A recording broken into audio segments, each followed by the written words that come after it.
In front of me I've got Omoda 9. In this video I'll show you how to change radio station.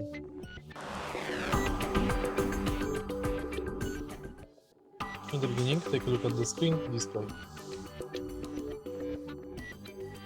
Now, go to radio, and here you can select radio station from stations list.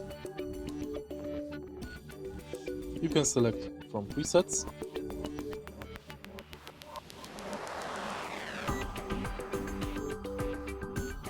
or you can tune radio manually.